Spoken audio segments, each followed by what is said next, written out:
நாளைக்கான வீடியோவில் என்ன நடக்குன்னு சொல்லிட்டு பார்க்கலாம். வீடியோக்குள்ளே போகிறதுக்கு முன்னாடி நம்ம சேனலை சப்ஸ்கிரைப் பண்ணிவிட்டு மறக்காம லைக் பட்டனை தட்டி விட்டுருங்க. வீடியோ வந்துட்டு சூப்பராக இருக்குது. சரி வாங்க வீடியோக்குள்ளே போகலாம். ஃபஸ்ட்டு சீனில் வந்துட்டு ஐயோ யாரோ வர்ற மாதிரி இருக்குது, தனு போய் ஒளிஞ்சிக்கோ அப்படின்னு சொல்லிட்டு ஒளிஞ்சிக்கிற பார்த்தா கரெக்டாக அவங்களோட சித்தப்பா வர்றாங்க.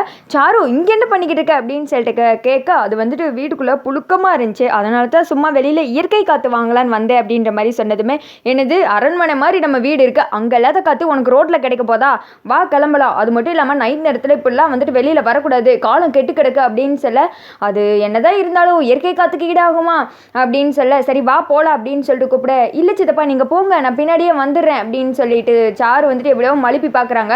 ஆனால் சிவராமன் அவங்க கேட்குற மாதிரியே கிடையாது. நீங்கள் நிற்கிறத பார்த்தா ஊர் உலகம் நம்ம குடும்பத்தை தான் தப்பாக சொல்லு, ஒழுங்கா வண்டியில் ஏறு அப்படின்னு சொல்லிட்டு சாருவை ஏற்றி கூட்டு போயிடுறாங்க. தனத்துக்கு என்ன பண்ணுறதுன்னு தெரியல, ஐயோ இவ வேற போயிட்டாளே அப்படின்ற மாதிரி நினச்சிட்டு குடுகுடுன்னு கோச் இருக்கார் இல்லையா, அவர் இருக்கிற இடத்த பார்த்து ஓடுறாங்க தனம். அடுத்த நாள் காலையில் காமிச்சிட்டு இருக்காங்க. எல்லாமே வந்துட்டு தடபுடலாக வேலைலாம் போய்கிட்டு இருக்கு. ஜானகி ரகுராம் எல்லாருமே வந்துட்டு சாமி கும்பிடுறாங்க. எல்லாரும் வேலை செய்கிறத பார்த்த மாணிக்கு சிரிச்ச மாணிக்கு நின்றுட்டு இருக்காங்க. ஜானகி கூட்டு குடும்பமாக இருக்கிறது எவ்வளோ நல்லது இருக்குன்னு சொல்லிட்டு பார்த்தியா அப்படின்னு சொல்ல ஆமாங்க அப்படின்றாங்க. ஒவ்வொருத்தவங்களும் அவங்க வீட்டு விசேஷம் மாதிரி இழுத்து போட்டு எல்லா வேலையும் செஞ்சுட்டு இருக்காங்க. இதெல்லாம் பார்க்கும்போதே மன திருப்தியாக இருக்குது அப்படின்ற மாதிரி சொல்ல இப்படிலாம் நடக்கும் நான் நினச்சி கூட பார்க்கவே இல்லைங்க அப்படின்றாங்க.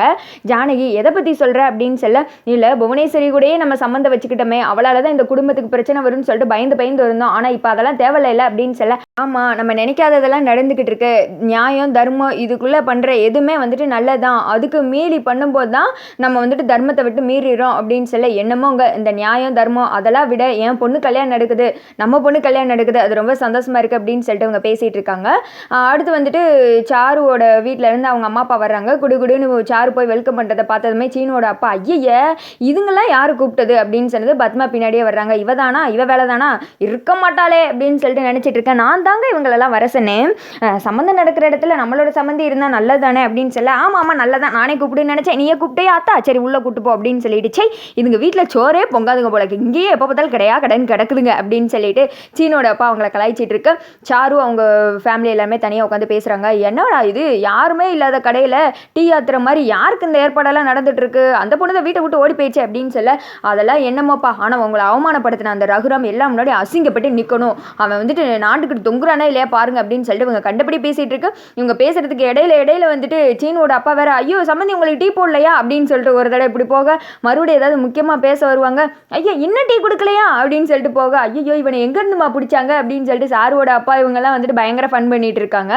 அடுத்த சைடு வந்துட்டு ஜானகி சொல்கிறாங்க மாயா அங்கே தனம் ரெடி ஆகிட்டாலாம் போய் பாரு அப்படின்னு சொன்னதுமே இந்த பக்கம் சாருவோட அப்பா என்னம்மா நம்ம பிளானை கெட்டுரும் போல போய் இப்படியே சமாளி அப்படின்னு சொன்னதுமே பெரியமா நான் வந்துட்டு இவ்வளோ நேரம் அவ கூட தான் இருந்தேன், அவன் ரெடி ஆகிட்டு தான் இருக்கா, எங்கள் அம்மா அப்பா வரவும் தான் கீழே வந்தேன், நான் வந்துட்டு ரெடி ஆகிட்டு இருக்கா நான் பார்த்துக்கிறேன், நான் தான் சொன்னேன் இல்லை தனத்து கூட நான் இருக்கேன் அப்படின்னு சொன்னதுமே சரி மாயா அவள் பார்த்துக்கிட்டு வா அப்படின்னு சொல்லிட்டு கிளம்பிடுறாங்க.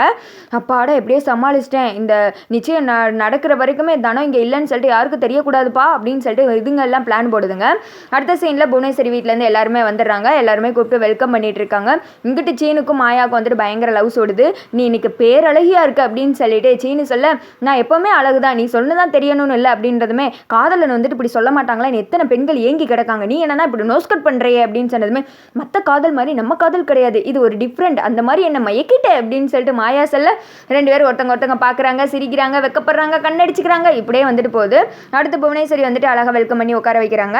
மாப்பிள்ளை எங்க அப்படின்ற மாதிரி கேட்டதுமே பொண்ணு எங்கப்பா ஃபர்ஸ்ட் அதை சொல்லுங்க, எங்க சம்பிரதாயப்படி மாப்பிள்ளையை ஃபர்ஸ்டே காமிக்க மாட்டோம், கல்யாணத்தப்ப தான் காட்டுவா அப்படின்ற மாதிரி சொல்லதுமே மாயா சொல்றாங்க என்னது மாப்பிள்ளையை பார்க்காம கல்யாணமா சேச்சா அதெல்லாம் சரிப்பட்டு வராது அப்படின்றாங்க. வேமா பத்மா இவங்களாம் வந்துட்டு பேசிக்கிறாங்க. சே இந்த மாயா வாயை வச்சுக்கிட்டு சும்மாவே இருக்க மாட்டாவோல, நம்ம குடும்பத்து விஷயத்துல இதில் தலையிட்டுக்கிட்டே இருக்கா அப்படின்னு சொல்ல அவளுக்கு கொஞ்சம் வாய் துடுக்குதான் அப்படின்னு சொல்லிட்டு அவங்க பேசிட்டு இருக்காங்க. அப்போ வந்துட்டு ஆமாம் மாப்பிள்ளை வரணும்ல அப்படின்னு சொல்லிட்டு ரகுராம ஜானகி எல்லாம் கேட்டுட்டு இருக்க புவனேஸ்வரி சிரிக்க ஆரம்பிச்சிடுறாங்க. சும்மா ஃபன் பண்ணப்பா, மாப்பிள்ளை வந்துட்டு பின்னாடியே வந்துட்டு இருக்காங்க, மாப்பிள்ளை இல்லாமல் வந்துட்டு நிச்சயம் நடக்குமா, அதெல்லாம் அவன் வந்துடுவார், நாங்கள் மாப்பிள்ளை வரல அப்படின்னு சொல்லிட்டு உங்களுக்கு தெரிஞ்சுக்கிச்சு போல, அதனால தான் பொண்ணை இன்னும் எங்கள் கண்ணில் காட்டாமல் இருக்கீங்களே அப்படின்னு சொல்லி இதை கூட்டு வர அப்படின்னு சொல்லிட்டு மாயாவும் ஜானகியும் சேர்ந்து தனாவை தேடுறாங்க. பார்த்தா ரூமில் இல்லை, சாரு தான் ரெடி பண்ணிட்டு இருக்கேன்னு சொன்னாலே இன்னும் ஆளை காணோம், எங்கே போயிருப்பா அப்படின்னு சொல்லி நீ வந்து பார்க்கல அப்படின்னு கேட்குறாங்க. என்ன பெரியமா நீங்கள் தான் சாரு ரெடி பண்ணுவான்னு சொல்லிட்டீங்கல்ல, நானும் அப்படியே விட்டுட்டேன் அப்படின்றாங்க.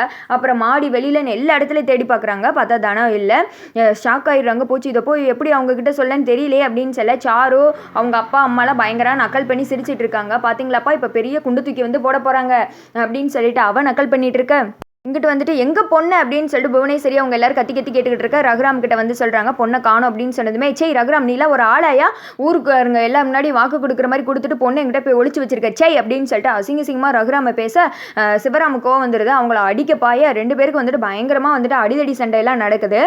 உடனே இங்க சீன் கட் பண்ணி அடுத்த சீன்ல தனம் வந்து நிக்கிறாங்க எல்லாரும் நல்லா சிரிச்சிட்டு இருக்காங்க. அதோட பாத்தீங்கன்னா இந்த வீடியோ வந்துட்டு முடிஞ்சிருது.